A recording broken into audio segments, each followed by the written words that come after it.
I think that the future of nature discovery belongs to the people who notice. So recently, we asked you guys to go outside here in Boston and share what you noticed in nature. And I just wanted to start by sharing a couple of those observations.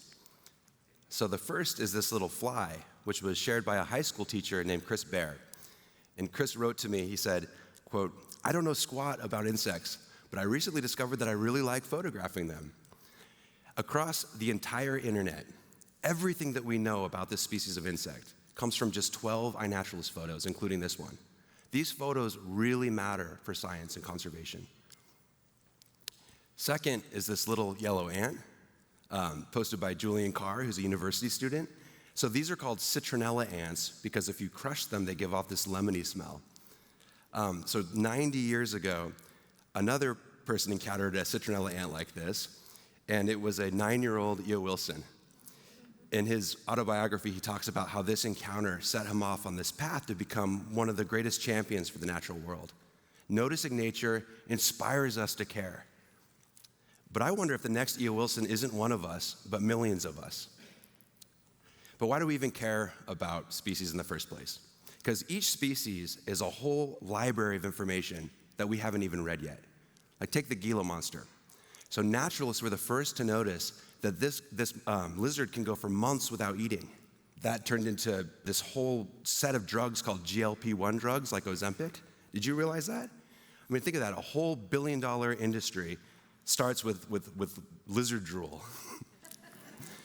But the irony of this is that the Gila monster, like hundreds of thousands of other species, is sliding towards extinction. So we're in a race. We either document these species or we lose them. For over 300 years, museums have been meticulously making museum specimen collections. This is essential work, but it's slow. And at this current pace, we finish cataloging Earth life too slow. And meanwhile, focus on natural history courses in museums in universities is declining. Fewer and fewer scientists are going into natural history-related fields. And the pace of museum collections continues to decline. I was an undergraduate in conservation biology, and this task seemed impossible in the early 2000s. I mean, how are we supposed to protect and save what we can't even see? But then, right at that same moment, 3 really amazing and important things happened. The first is that the internet made sharing biodiversity information possible. So the All Species Foundation and the Encyclopedia of Life, they laid out this collaborative vision of cataloging all species on the planet. And the Global Biodiversity Information Facility, or GBIF, made it possible for museums to digitize their specimens and share them. We also learned that communities can become sensors for science. eBird started crowdsourcing bird data from bird watchers. And then the smartphone put this amazing scientific instrument in each one of our pockets and connected us through a social network. So this is Patrick Loarie, one of the original members of the Encyclopedia of Life team back in 2007, when he posted this concept video for Encyclopedia of Life to YouTube. And it showed someone with a flip phone taking a picture of a bird and posting it to a map. I was a graduate student when I saw this, and I thought this would change everything. And a few years later, Patrick and I joined Kenichi Ueda, who had just launched iNaturalist to build on this dream of empowering anyone, anywhere, to contribute to science and conservation. Today, this is just what 30 minutes of activity on iNaturalist looks like. So each of those 5,000 orange dots is a photo posted by someone somewhere in the world. And each of those white lines is an identification coming from someone else in the social network. So far, we've had millions of people contribute hundreds of millions of records to iNaturalist, representing about 1 in 4 of all species on the planet. In fact, in the last decade, most data on most species passing through GBIF comes from iNaturalist. It's contributed to almost 7,000 different scientific publications. This is one example.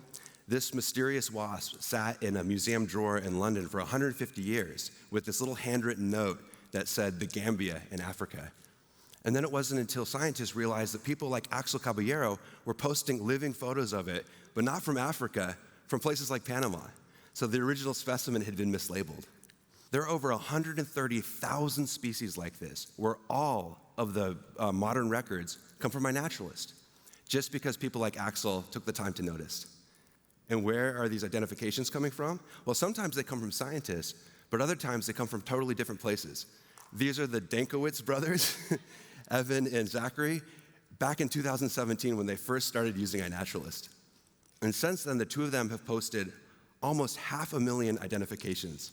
They've helped almost 100,000 other naturalists learn. And today, they're two of the most renowned fly scientists in the world. So Zachary is a volunteer at the Smithsonian, and Evan works at Harvard in the exact same department where E.O. Wilson worked.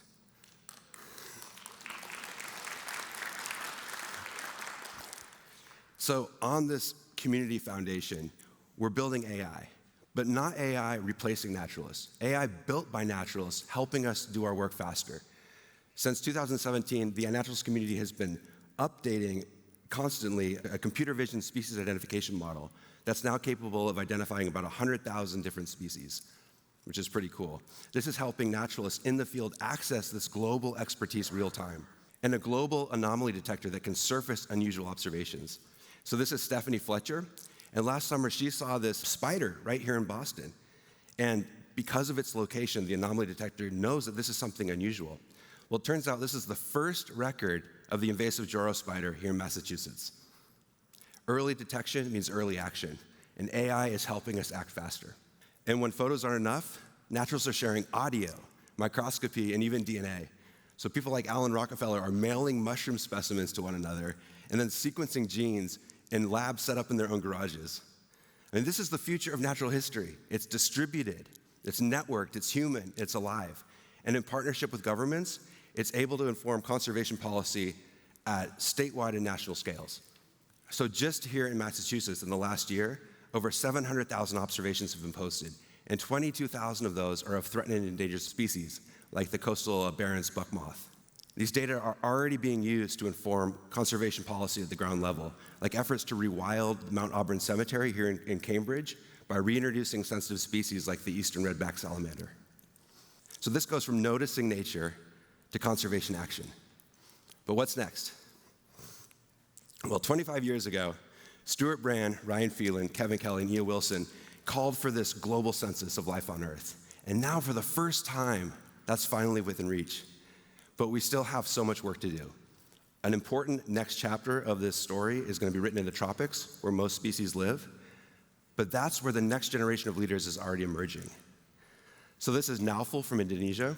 In addition to being the top spider identifier and a naturalist from Southeast Asia, he's also using the platform to organize and lead a grassroots growing community of young Indonesian naturalists.